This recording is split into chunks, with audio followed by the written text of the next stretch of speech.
최순실, 정윤회처럼 칼같이 못 떠나 후회된다. 정윤회 정말 칼같이 떠나긴 한 걸까요? 보겠습니다. 자, 서운 억울 불만 난동. 요즘 최순실의 속내는 특활비 몰라. 왜 검찰은 나한테 다 뒤집어 씌우나? 돈에 국정원 돈이라고 써있나? 자, 그리고 많은 것 바쳤지만 어떻게 박근혜 전 대통령 감사 표시도 안 하고 뭐 비선실세 의혹 때마다 외면만 했어요. 그리고 빨리 나를 사형으로 죽여달라. 그리고 박근혜 전 대통령 최측근 중 유일한 생존자 정윤회처럼 나는 왜 못 살았을까 이런 후회도 하고 있다고 그러네요. 영상 보겠습니다.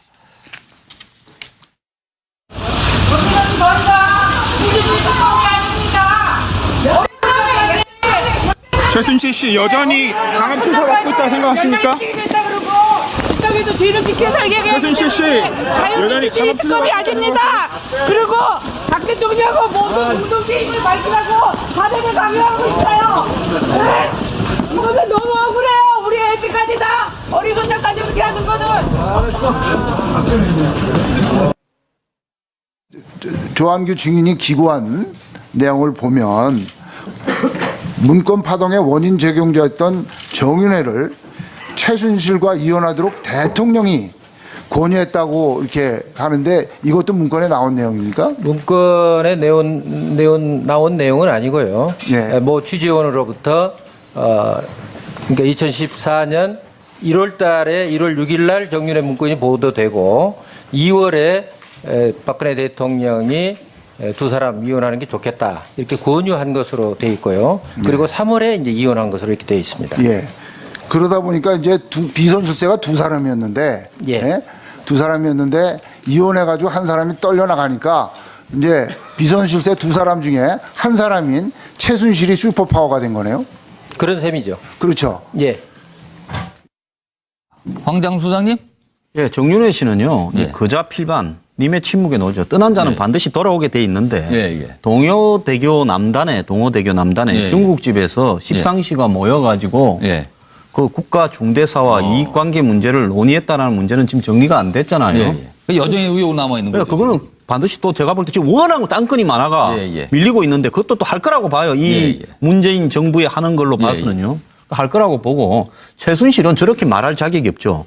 왜냐하면 옛날에 자기 쫄병들한테 충성을 강요하면서 내가 박 대통령한테 충성을 바치니까 이만큼 누리고 있잖아 이래 말을 했잖아요. 그런데 박 대통령이 뭐 하려고 감사하답니까? 지금 이제 오래 생활을 할 것 같으니까 저렇게 이제 좀 심리가 흐트러지고 있다 이래 봅니다. 김영준 의원님. 예. 최순실 왜 저런 걸까요? 상당히 기획적이죠. 기획적이다. 공모 사실이 없다.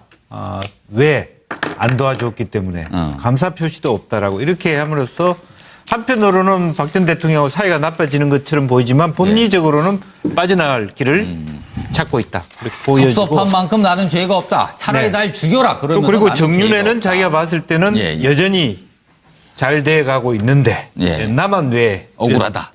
이런. 알겠습니다. 자, 다음 이슈로 바로 넘어가도록 하겠습니다.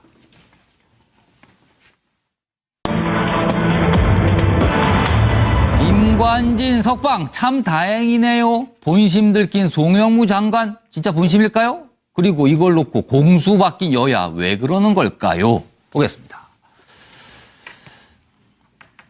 송영무, 김관진 석방에 다행이다 발언이 논란되고 있죠. 어제 국회입니다. 이 김진태 한국당 의원께서는 김 전 장관 석방 소회 어떠냐고 물었는데 이때 참 다행이다라고 얘기를 했습니다. 자, 지금 제가 써달라고 좀 부탁을 드렸는데 아직 뭐 쓰시는 동안 저희가 준비한 영상부터 보고 이어가도록 하겠습니다. 김관진 전 장관 이렇게 석방된 데에 대해서 짧게 소회가 좀 어떻습니까? 소회라기보다는 참 다행이다. 같은 동료로 같이 근무했기 때문에 그렇게 생각했었습니다. 같이 근무하고 같이 또 생활도 했던 사람으로서 이렇게 인간적인 입장을 얘기한 겁니다. 지금의 국방부는 가서는 안 될 길이 과거 박근혜 정부에서 이명박 정부에서 있었다는 얘기입니다. 인간적인 소회를 묻는 것이 아니고 적절한 표현은 아니었다 이렇게 말씀을 드립니다. 자, 준비된 지신부터 보겠습니다. 김영주 전 의원님 가장 먼저 올려주셨어요. 예, 과거에도 같이 일했고 같은 군인이고 같은 사무실에 일한 적이 있어서 인간적인 부분이 있는 거죠. 예. 그래서 그것이 본성일 수도 있는데 예.